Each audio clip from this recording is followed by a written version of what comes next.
권력구조 개편에 관한 개헌으로 이어지는 이런 담론들은 국민들의 그 뜻이 어떤지를 살펴서 또 여러 전문가들, 의정 경험자들이 논의를 해야 되는데 우리 송영길 민주당 대표가 지난번에도 3선 이상 금지한다는 등 이런 어떻게 보면 좀 정치 쇼에 가까운 그런 그 제안을 했고 민주당 내부에서도 지지를 받지 못했습니다. 그런데 이런 중요한 그 개헌 담론들이 선거를 불과 열흘 앞두고 이렇게 전격 제안이 돼서 이 정권 교체라고 하는 거대한 민심의 흐름을 정치 교체라고 하는 프레임으로 치환하는 선거 전략으로 이것이 악용되지 않을까 참 우려가 되고요.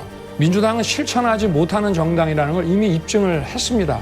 지난번에도 연동형 비례대표를 정의당의 협조를 받아서 해놓고 바로 위성정당을 만들어서 우리 정의당을 뒤통수 치고 배신을 했습니다.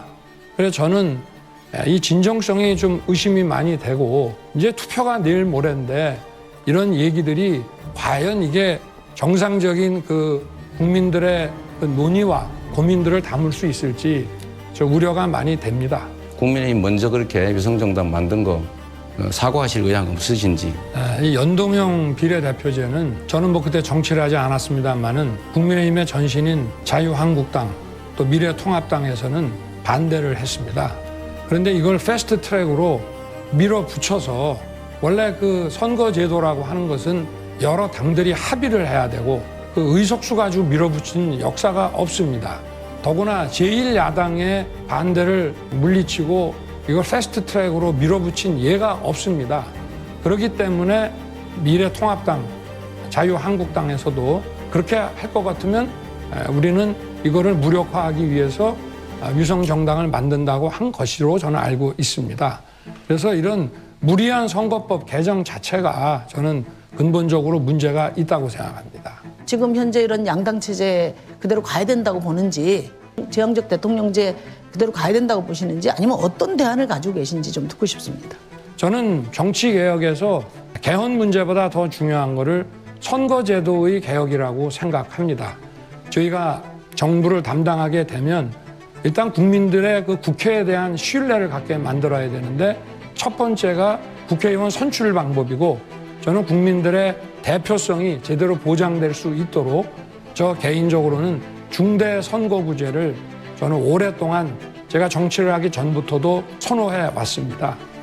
저나 또는 윤 후보께서 당선이 된다면 180석 거대 야당의 그런 여소야대 정국이 됩니다. 그러면 여기에 대해서 어떻게 극복할 것인지 그런 보관이 있으신지요?